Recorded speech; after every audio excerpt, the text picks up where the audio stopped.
Hello friends, welcome back to another episode. So today I would like to give you a quick tutorial basically on how to buy new and used cameras at eBay. This has been a video in the making for about 2 years. I've had it on the back burner, been wanting to do it for a while now, so I'm finally getting around to it. Okay, so let's talk about some of the major topics. So we'll talk about the condition, the stated conditions of the cameras and return policy, seller feedback rating, doing your research and asking questions, testing the camera, saving money, seller degree of specialization, popular sellers and specialists, Japanese sellers in particular, shipping times, ideal scenario, and CLAs. Okay, condition and return policy. So let's use an example here. If you can follow my cursor here, I have like an FE2, a very clean FE2. So there's generally 3 types of ratings at eBay. Okay, so there'll be a working camera, and somewhere in the verbiage it'll say the camera is working or tested, fully tested, something to that effect. The next category, and this is extremely risky, is as is.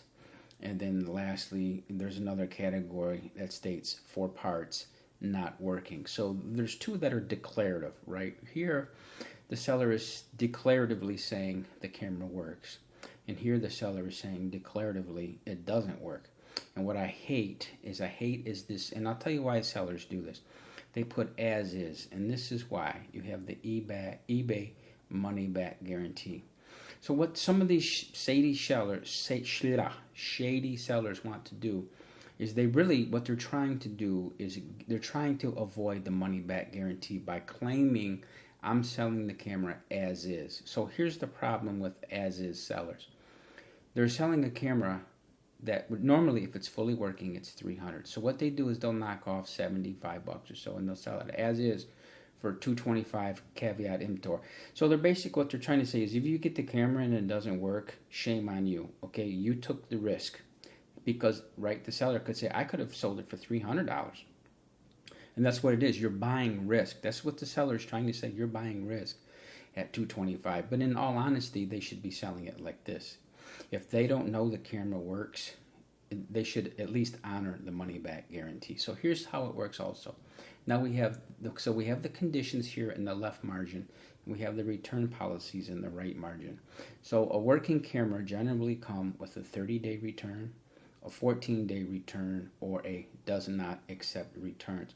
Now this generally means if you change your mind. Say if you buy a pair of pants or a shirt and you don't like it, you can take it back to the department store, generally no questions asked.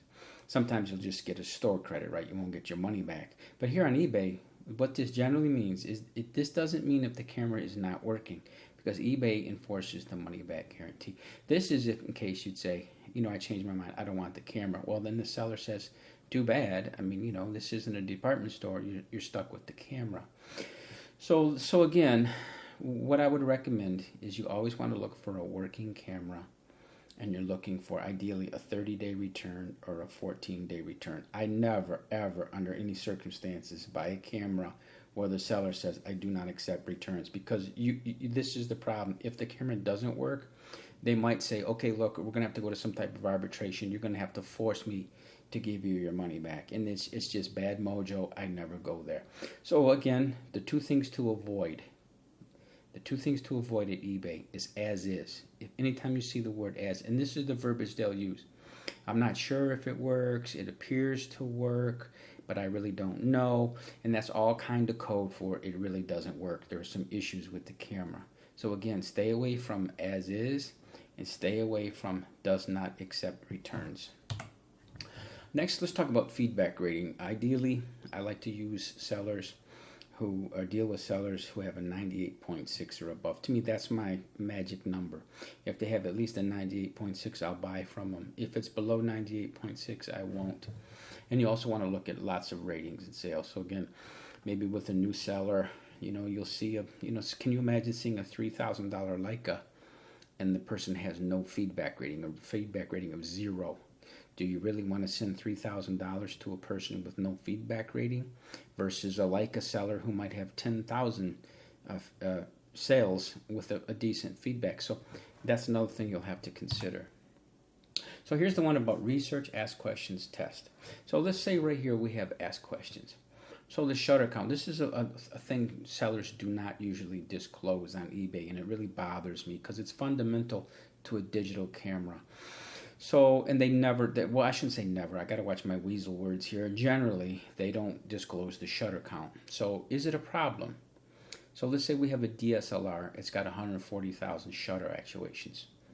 Is it a problem or not a problem? Well, if it's, so let's say a D3000 or a D3100, those consumer cameras are rated usually at the most at 150,000 shutter actuations. So if it's got 140,000, that's going to be a problem, right? Because you only have 10,000 clicks left in the camera. I mean, you know, for the most part. But if it's a flagship, let's say it's a D3 or a D4, D5, those are generally rated at 300,000 actuations. So this 140,000 shutter is now, it's really not so much of a problem. So it all depends if you're dealing with this consumer grade camera or a pro flagship rated camera on your shutter count. But I would always ask for the shutter count when you buy a used camera. Okay, battery, this is another question, or this generally for your research. So when you deal with old film cameras, now old film cameras, some of the older film cameras, they're either aperture priority or shutter priority, right? But they're not fully manual. You can't set both the shutter and the aperture. There's a meter in the camera, and it does the calculation for you, and it'll set one of the other settings for you. Like say if it's shutter priority, it'll determine your aperture. If it's aperture priority, it'll determine your shutter. So again, here I have Canonet versus Yashica. So let's say, for example, the Canonet QL17G3 versus the Yashica Electro 35 GSN. The Yashica needs the battery, okay? The Canonet does not. So these are things you need to know going into the purchase. A light meter needed in order to work, same as above. So so here's what I'm trying to get at. If you buy the Yashica and the light meter doesn't work, that means I actually saw a seller on eBay selling a Yashica Electro 35 GSN with a broken light meter, which is what he's selling is a broken camera. You cannot use the camera fully manual, therefore the camera is actually broken. So again, I knew that, and I knew to stay away from it because it was a broken camera. But conversely, if the light meter doesn't work, and it's a Canonet QL17G3 or Olympus 35, you're still good. You can put those cameras both. You can set your own aperture and shutter, and you're good. These are some of the other questions as far as lenses. Does the lenses have dust? Do they have dust, haze, fungus, or cleaning marks, separation? If the seller's not fully disclosing this in the description, you need to ask these things. Okay. Viewfinder. This is for old rangefinders. Is the viewfinder bright? And the focus screen for TLR is like an old Rolly. Ask the seller, how does the focus screen look? Is it all patinaed and yellow and I can't see through it? Just, by all means ask. And this is, when you get the camera in the mail, this is for a digital. So let's say you buy a digital camera. The first thing you're going to want to do is put the camera on f/22, right, and point it toward the sky with an appropriate shutter, whatever your shutter might be, 1/125, whatever.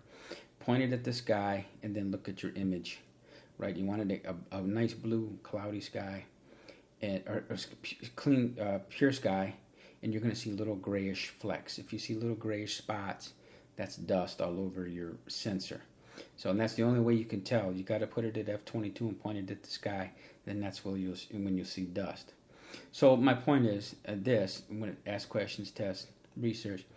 If you have a dispute with the seller, just resolve it peacefully. Don't slam the seller. Don't go in and leave negative feedback right away, because that's not what the seller wants. The seller wants to maintain good feedback rating. So that means if you get a camera and there's dust on the sensor, something's broken, you just communicate with the seller, express your concerns, and then you and the seller can work it out amicably and peacefully, and you'll get to the bottom of it without a lot of drama and nasty emails toward each other.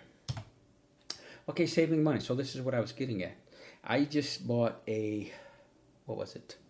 I think it was the Olympus 35 SP or something.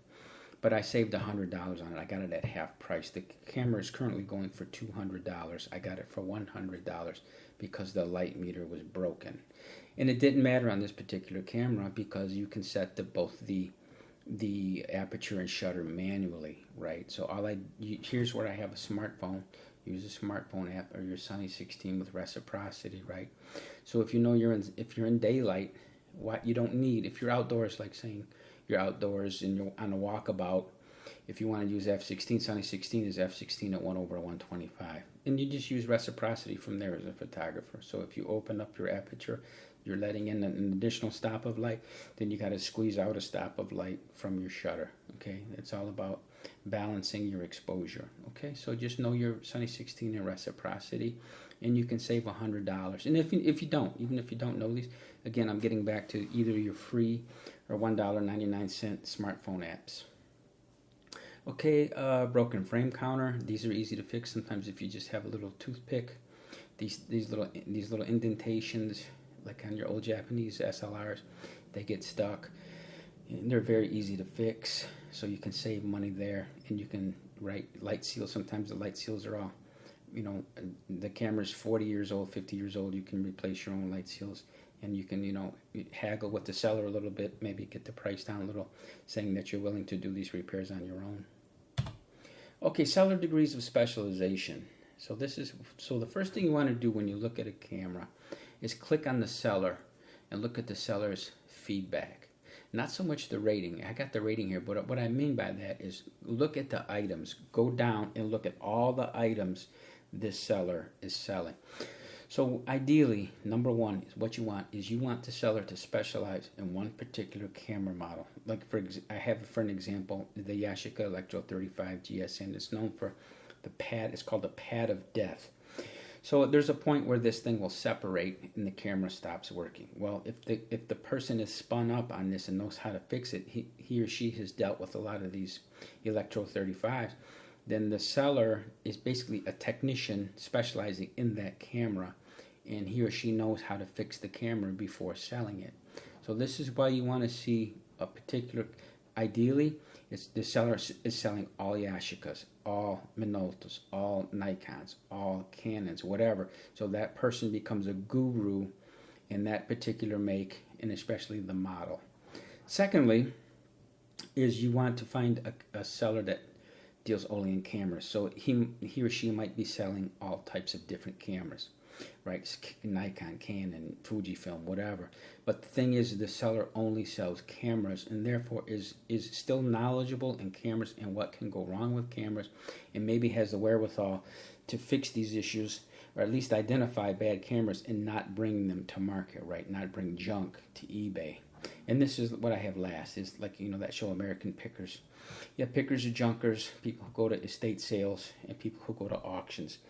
And they buy everything, vacuum cleaners and knickknacks and pottery and furniture and cameras and sewing machines. So they really truly have no idea what they have. And sometimes they do, and they're less than forthcoming, they're less than honorable in their conduct, and they will try to sell junk and pass it off as working when it really isn't. So again, go through the seller's feedback and look what he or she is selling.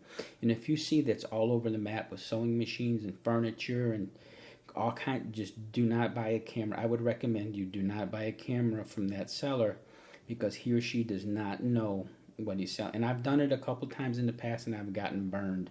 I bought damaged cameras from the seller, and it turned into headaches. So I will never again buy from these pickers and junkers and people who go to auctions.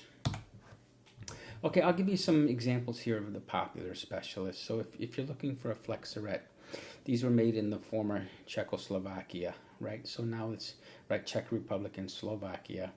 But the seller here is Kupag. He's kind of a living legend for Flexeret. And I bought my Flexeret from him. Totally satisfied with the experience. He's out of Slovakia. He has a 100% feedback rating, and he has 24,624 items of feedback. So after 24,000 sales, he's got 100% positive feedback, which is excellent. For Hasselblad, I deal with a guy, my 500 CM, I got from Mark Miller, 29. He's out of the U.S. 100% feedback, 100% positive, 9,000 sales. Like Citadel, I use Citadel Studios. I just bought a lens. He's out of Canada, 100% positive feedback, 13,000 sales. And for Lubitel, all the Russian stuff, right? The former USSR, Russia, Ukraine, Lubitel, Zorky, Fed, and the lens is Helios, Jupiter, and the star. There's a seller, Alex-UR-Alex,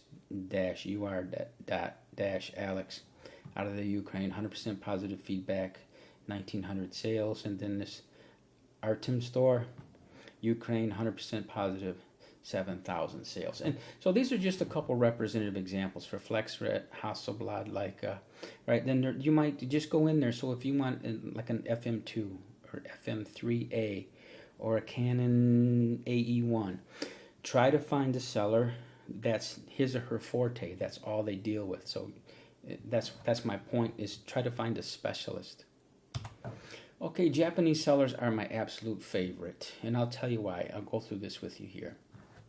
So first of all, you got to find out if it's an actual camera shop or seller in Japan, or if it's a broker. And here's why. One time about 2 years ago, I found two F3 HPs with the same serial number for sale at the same time. And I thought, well, how is that possible? How is somebody selling the same camera? Then I realized, because in the description, the person says, I checked the camera at the camera store.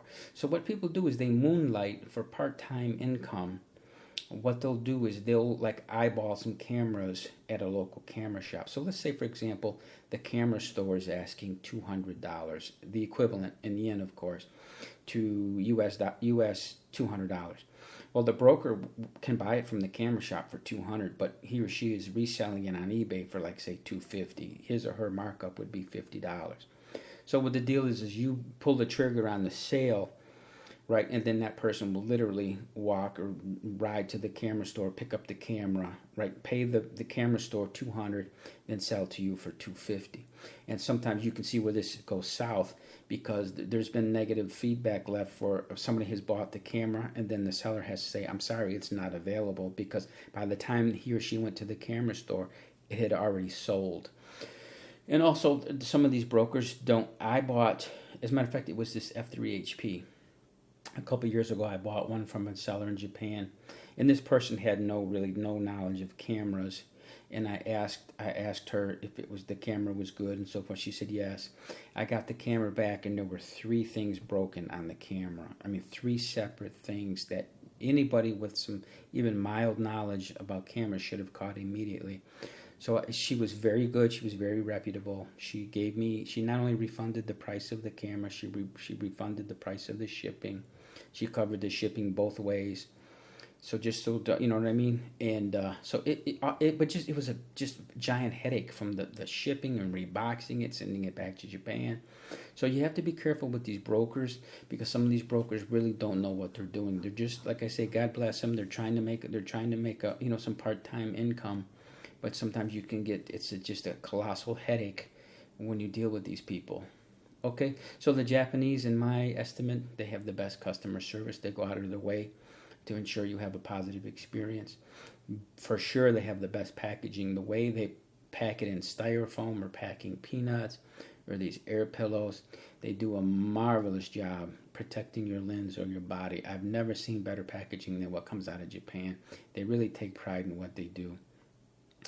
Their equivalent of what the U.S. has, like a FedEx, they call it EMS, and it's very fast. I've received cameras in 3 days from Japan. In the U.S., it only took 3 days to get here. So paying for EMS, it's about $45 as of this recording, but it's well worth it. You'll have the camera in 3 days.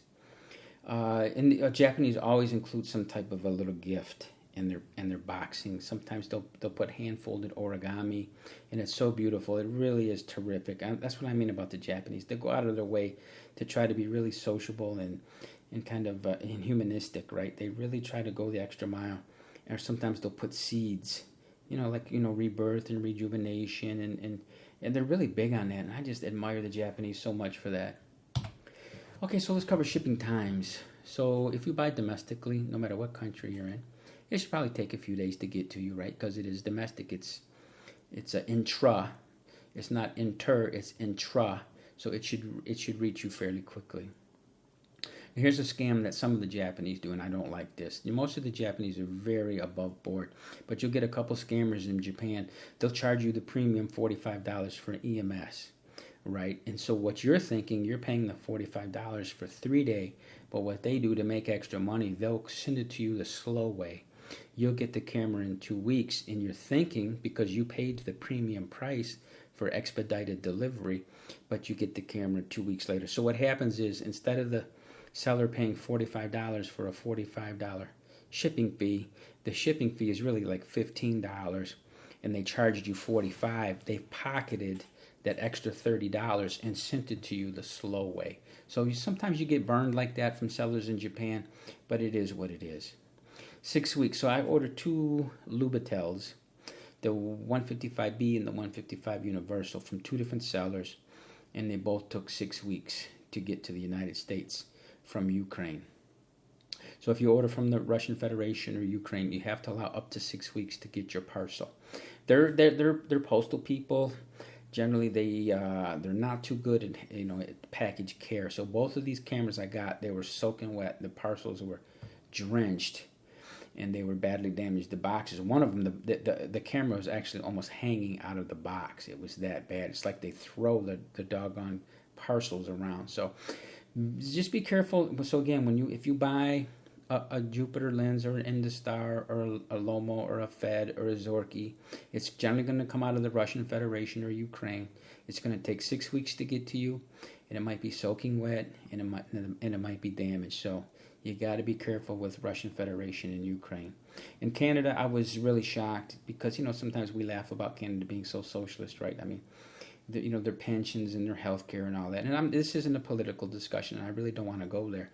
But what I'm saying is, we know Canada has some high costs, right? And I couldn't believe it. I ordered a Leica, an old Sumatar collapsible lens from Canada, and it was $45 from Canada to the United States, and the box was tiny. I mean, it was a tiny box, and it cost $45. And I was joking with the seller. I said, well, I mean, what the Canadian postal workers, do they all retire to Dubai or what? What's going on with that? And he laughed. He said, yeah, basically, things are very expensive there. So just be careful. If you're going to order something from Canada, you're going to pay a very steep shipping fee. So here's the ideal scenario. Ideally, the seller is going to advertise the camera as a working camera, and it's going to be a working camera. The seller will offer the 30-day return policy, and the seller will have a 100% feedback rating. Specializes in your make and model. I'm getting back to this pad of death on the Yashica Electro 35 GSN and some of the other different CC, GTN, GX, right? They all have this pad of death issue. So make sure that the person is knowledgeable in your camera. And ideally also, I would recommend you deal with Japanese sellers. You get the free origami, excellent packaging, and receive your parcel in 3 days. Let me go back real quick because there's something I forgot to cover here. So digital versus film. So this is important too, because if you're buying an old film camera, it's going to take time for you to, number one, you're going to have to shoot a roll of film. You're going to have to package it, send it off to a lab if you don't do it at home. I do all my film at home, E6, color, and black and white. But if you don't, say if you're going to send it off to Dwayne's or the Dark Room or I forgot what the one is called in Long Beach. There's another one in Long Beach that's real popular. But anyways, if you're going to send it off to a lab, you got to make sure that you're dealing with a seller that offers 30-day. I would recommend, because here's the deal. If you buy a film camera and it's a 14-day return, the clock starts when you receive the package. So if you receive the package, let's say on the 1st, the clock will either say you either have until the 14th or the 15th to return the camera, or at least contact the seller and let the seller know there's a problem with the camera. Well, here's the other problem. It takes at least that long to get the film to the lab and back in the mail. So let's say you receive, in this scenario, you receive your camera on the 1st, and you take pictures and you put them in the mail and you get them back on the 17th.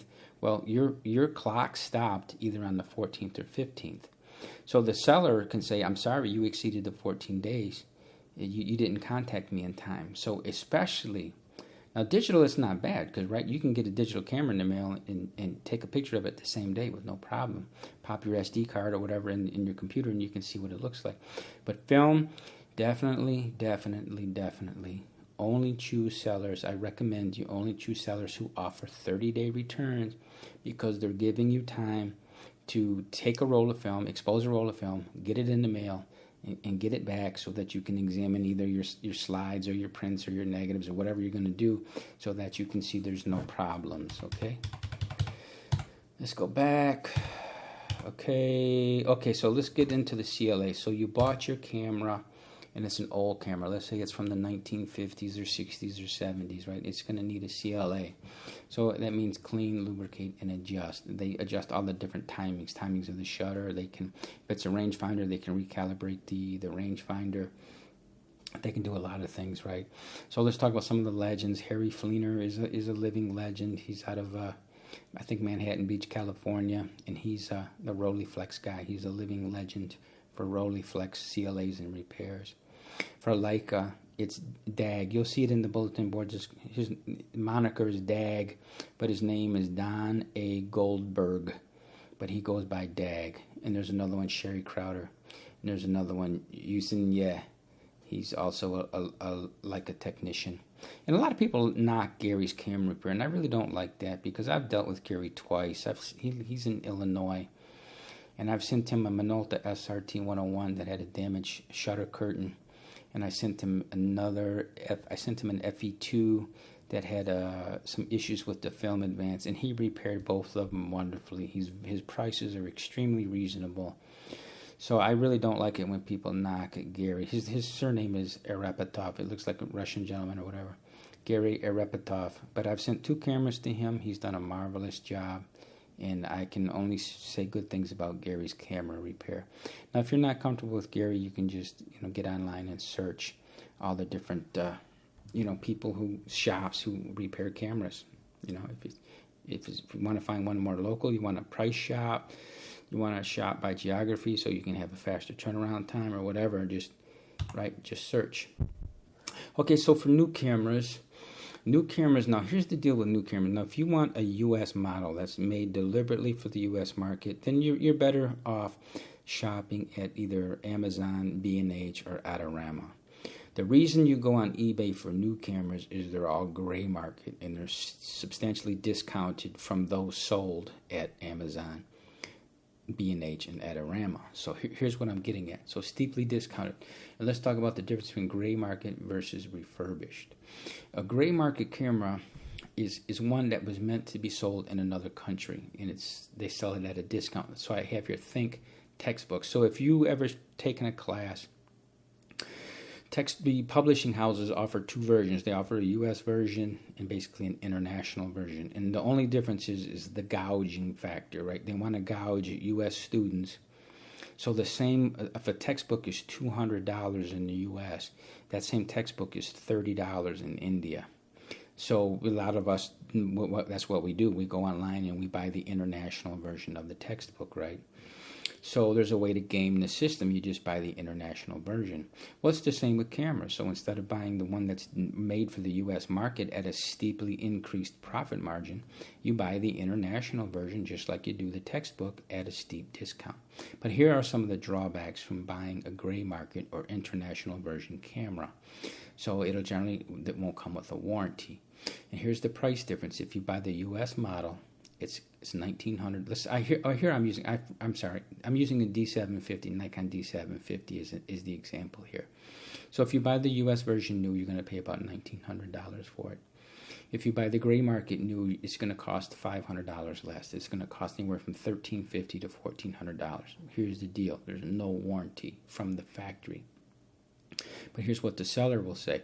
The seller will say, hey, I got it. This is gray market. You don't get a factory warranty, but I will offer you a 1-year warranty.